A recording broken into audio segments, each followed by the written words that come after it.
biharmasti.in।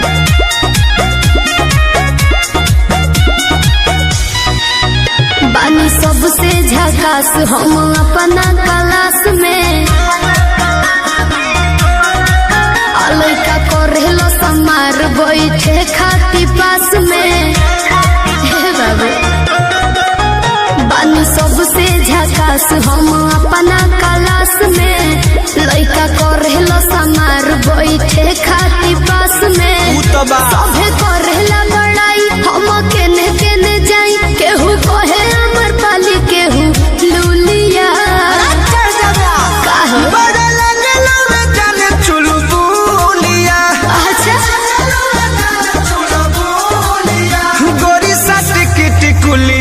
पढ़े जब जानू स्कूलिया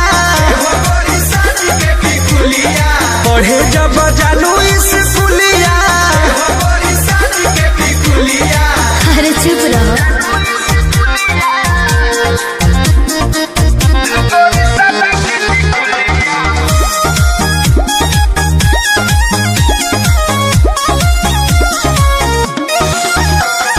ट्यूशन में मिशन लही कन के बा हमारा बतावे के घड़ी में सभे देखेला समय हमारा जाए आवे के ये हमरा सब बुझाते है बाबू।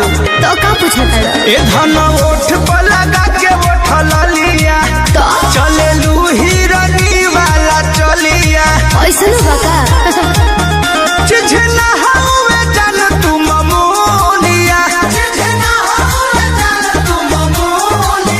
मत सट के टिकुलिया पढ़े जब जानू स्कूलिया पढ़े जब जानू स्कूलिया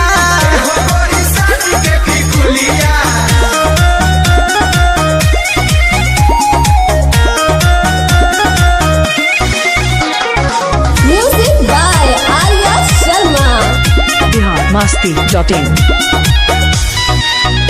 अरे फेरा में हमारा लागल बाड़े और मध विशाल हो सोनू सुधा कर डेरा पर पूछस हाल चाल हो पप्पू पिंटू लागल बड़े बाबू तो का करी बाए कह के निकल जालू हंस के जीवी रह जाला भीतर तरस के हमसे मजा ले ले सखी तो हर जूलिया